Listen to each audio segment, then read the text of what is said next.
नहमदुहु व नुसल्ली अला रसूलिहिल करीम। अस्सलामु अलैकुम वरहमतुल्लाहि व बरकातुहू। आला हज़रत फ़ाउंडेशन की जानिब से अकायद कोर्स करवाया जा रहा है और ये इसका 13वां दिन है।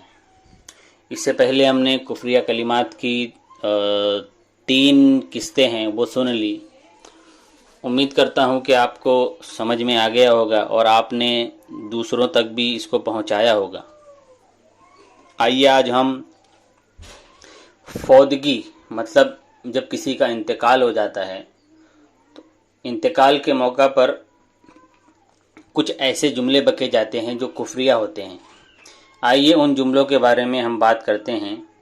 किसी की मौत हो गई, इस पर दूसरे शख्स ने कहा अल्लाह को ऐसा नहीं करना चाहिए था। नाउज़ बिल्लाह। ऐसा कहने वाला भी काफिर हो जाता है। किसी का बेटा फौत हो गया, उसने कहा अल्लाह को उसकी हाजत होगी। ये कौल कुफ्र है क्योंकि कहने वाले ने अल्लाह अज़्ज़ व जल को मोहताज करार दिया। माअज़ल्लाह। किसी की मौत पर आम तौर पर बक देते हैं अल्लाह को न जाने इसकी क्या ज़रूरत पड़ गई जो जल्दी बुला लिया, या कहते हैं अल्लाह को भी नेक लोगों की ज़रूरत पड़ती है इसलिए जल्द उठा लेता है। ये सुनकर माना समझने के बावजूद उमूमन लोग हाँ में हाँ मिलाते या तायीद में सर हिलाते हैं। उन सब पर भी हुक्म कुफ्र है। मतलब जो तायीद में हाँ मिला रहा है और कहने वाला, ये दोनों काफिर हो गए। किसी की मौत पर कहा या अल्लाह उसके छोटे छोटे बच्चों पर भी तुझे तरस ना आया। माअज़ल्लाह। ऐसा कहने वाला भी काफिर है। जवान मौत पर कहा या अल्लाह उसकी भरी जवानी पर ही रहम किया होता, अगर लेना ही था तो फुला बुड्ढे या बुढ़िया को ले लेता। माअज़ल्लाह। ऐसा कहने वाला भी काफिर है। या अल्लाह आखिर उसकी ऐसी क्या ज़रूरत पड़ गई कि अभी से वापस बुला लिया। माअज़ल्लाह। ऐसा कहने वाला भी काफिर है। तो दोस्तों, आपने सुना कि जो इस तरीके के जुमले कहते हैं वो काफिर हो जाते हैं। क्यों? क्योंकि जो अकीदा तौहीद में हमने जो टॉपिक पर बात की, ये उन टॉपिक से इनकार है। मतलब ये ज़रूरियात दीन से इनकार हो रहा है कि माअज़ल्लाह अल्लाह ताला को कोई मोहताज कह रहा है, अल्लाह ताला को कोई हाजतमंद कह रहा है, अल्लाह ताला को कोई जालिम कह रहा है। माअज़ल्लाह रब्बिल आलमीन। तो ये सब जुमले जो हैं कुफ्र हैं।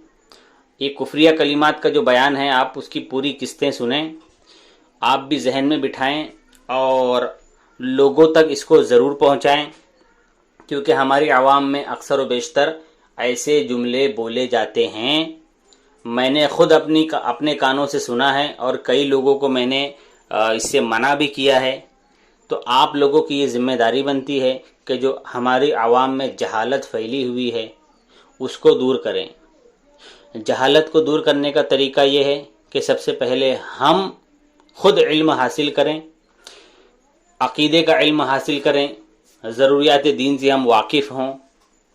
उसके बाद जो हमने सीखा वो हम हमारे दूसरे भाइयों बहनों को सिखाएं, क्योंकि इल्म का हासिल करना हर मुसलमान मर्द और औरत पर फ़र्ज़ है। उलमा फरमाते हैं कि कम से कम अकीदे का इल्म हासिल करना ये फ़र्ज़ है। तो मेरे प्यारे सुन्नी मुसलमान भाइयों और बहनों, आपने ये सुन लिया। अब कल इंशाअल्लाह अज़ीज़ गाने के जो गाने बाजे होते हैं ना, म्यूज़िक, कुछ ऐसे फिल्मी गानों की मिसालें मैं आपके सामने पेश करूँगा जो कुफ्रियात से भरे हुए हैं। और अक्सर व बेशतर हमारे बूढ़े भी होते हैं और हमारे जवान, ख़ास करके जो हमारी नौजवान हैं नस्ल, जो नौजवान नस्ल है हमारी, वो इसमें सबसे ज़्यादा मुलव्विस नज़र आती है। मैंने कई जगह पर देखा है। मैं जिम जाता था तब भी मैंने ये देखा था कि जिम मुसलमान का है, लेकिन वो गाना ऐसा बजा रहा है कि जो कुफ्रिया गाना है, तो मैंने खुद उसको मना किया। तो इसी तरीके से आपको आगे आना होगा और जो इस तरीके के जो कुफ्रिया कलिमात लोग बोल देते हैं जाने या अनजाने में, تو ان کو آپ کو سمجھانا ہے، ان کو آپ کو منع کرنا ہے، ان کو روکنا ہے۔ اگر آپ کے سامنے یہ سب ہو رہا ہے اور آپ کو پتہ ہے کہ یہ غلط ہے، تب بھی اگر آپ اسے نہیں روکتے، تب اللہ تعالیٰ آپ کی پکڑ کرے گا اور آپ سے پوچھے گا کہ تمہارے سامنے یہ غلط ہو رہا تھا، تم نے روکا کیوں نہیں۔ السلام علیکم ورحمۃ اللہ وبرکاتہ۔